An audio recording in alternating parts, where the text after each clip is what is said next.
अगर आप history the second last 250 है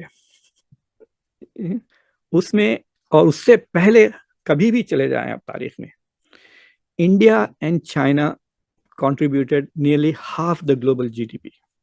तो यूरोप वगैरह ये सब एक न्यू डेवलपमेंट हुए जो पिछले 200-250 में, आप 757 से ले लें आप, जब से ईस्ट इंडिया कंपनी ने भारत पर कंट्रोल किया है।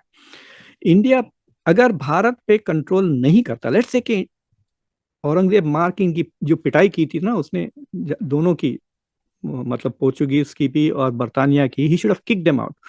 अगर भगा देता इंडिया से और वो इंडिया पे कभी कॉलोनाइज नहीं करते, तो आई कैन गारंटी यू कि बर्तानिया would never have become the dominant power जो वो था। इंडिया की वजह से बना, because of India population. India से मतलब जो ग्रेटर इंडिया है, अखंड भारत जो पूरा उसी के अंडर था ना, बर्तानिया के अंदर। तो लेकिन मैं बात ये कह रहा था कि एक छोटा सा पीरियड है जिसमें यूरोप ने बेसिकली जो आज के ग्लोबल साउथ कंट्रीज है उनको लूट कर अमीर बन गए। इंडिया चाइना किसी को लूट कर अमीर नहीं बने थे, they became rich on their own, and that was the story of all.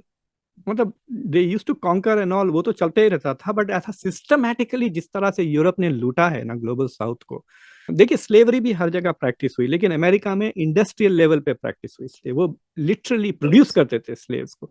सो ये जो जिस तरह से ये एक्सप्लॉइटेटिवली ग्रोथ हुआ है वेस्ट का, उसकी ज्यादा से ज्यादा मैं आपको बताता हूँ कि और 40-50 साल।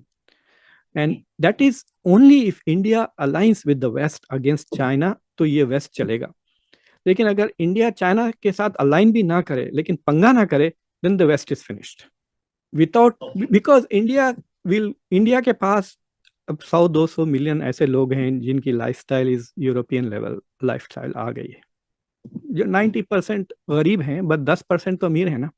तो 10% इज, अगर ले भी लें तो वो 150 मिलियन हो जाता है, which is twice the size of Germany.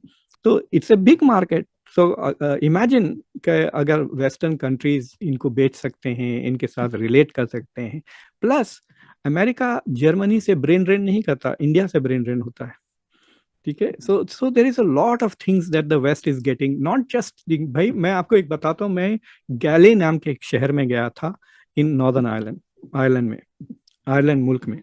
तो मैं रात को 3, वो शैनन से, it's a very nice restaurant that serves breakfast.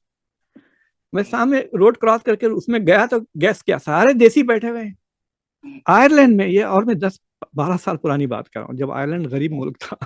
तो मैं जाके उनसे तो बैठ के मैं उनके साथ ज्वाइन कर लिया जाके। यंग बच्चे थे, मतलब क्या कर रहे हो भाई तुम लोग यहाँ पर। तो सारे आईटी के engineer, they had just come in the last 2 months, and they said कि यहाँ पे कुछ 15-20 हजार जॉब्स खुले हैं doctor Khan with American investments, और सारे के सारे आईटी के बंदे इंडिया से आए हुए थे। तो Ireland went from being the poorest country in Europe in the 1990s to the richest country in Europe. अब अगर आप जाके देखें, जीडीपी आयरलैंड का सबसे ज्यादा है, and the reason for that is उसका जो आईटी, सारा क्लाउड उधर है, काफी आईटी का बेस बना हुआ है आयरलैंड, एंड सारे उसके जो बंदे जो काम कर रहे हैं, लेबर फोर्स इंडियन। तो Europe has benefited from India, अभी भी बेनिफिट करता है, राइट।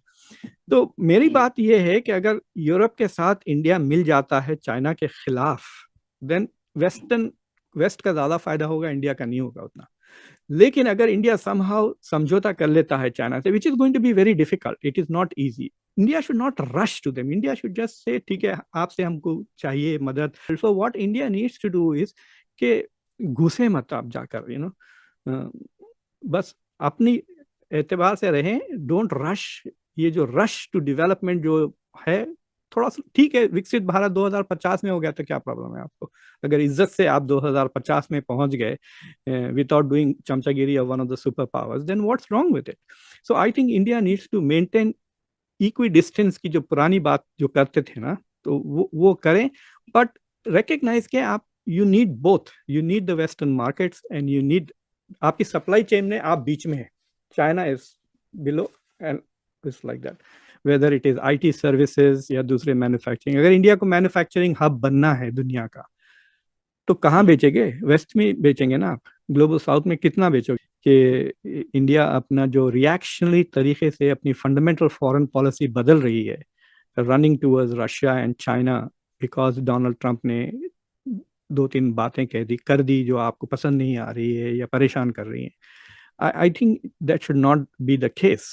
आइए देखते हैं आज की इस लेटेस्ट वीडियो को, जिसमें डॉक्टर मुक्तेदर खान ने बड़े ही इंटरेस्टिंग एनालिसिस की है और मुझे लगता है कि एज ए इंडियन हम सबको ये सुनना जरूर चाहिए। हालांकि आप लोगों में से बहुत लोग ये भी बोलते हैं कि डॉक्टर मुक्तेदर खान एंटी इंडियन है, एंटी मोदी बातें करते हैं।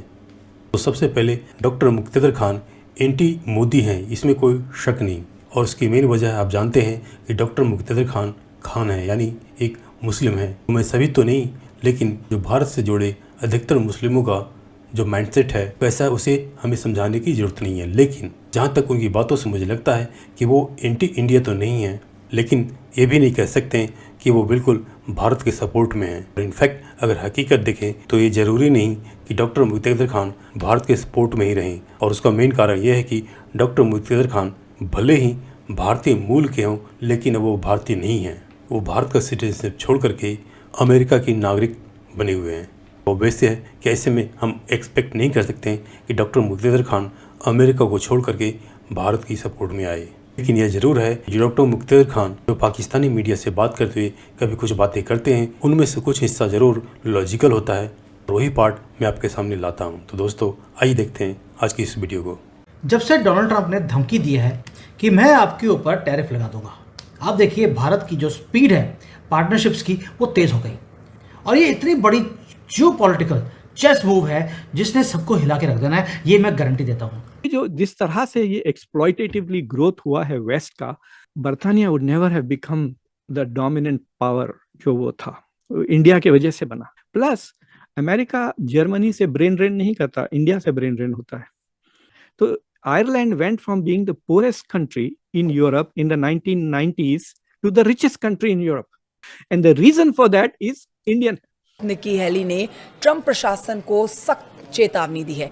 उन्होंने चेतावनी दी कि भारत के साथ पिछले 25 सालों की दोस्ती को बर्बाद करना एक रणनीतिक तबाही होगी। लोग ये पूछ रहे हैं ट्रंप से कि क्या तुम चाहते हो कि भारत से तुम दुश्मनी मोल लो? क्या तुम अफोर्ड कर सकते हो दुश्मनी? साउथ एशिया में चाइना का रोल जो कि इस वक्त कलीदी अहमियत इख्तियार कर चुका है। सिटसा वांग यी वो इंडिया पहुंचे, वहां उन्होंने बहुत अहम मुलाकातें की, बहुत सी पेशरफ्त हुई है, बहुत बर्फ पिघली है 2020 के बाद। जो लेकिन अगर इंडिया चाइना के साथ अलाइन भी ना करे, लेकिन पंगा ना करे, then the west is finished.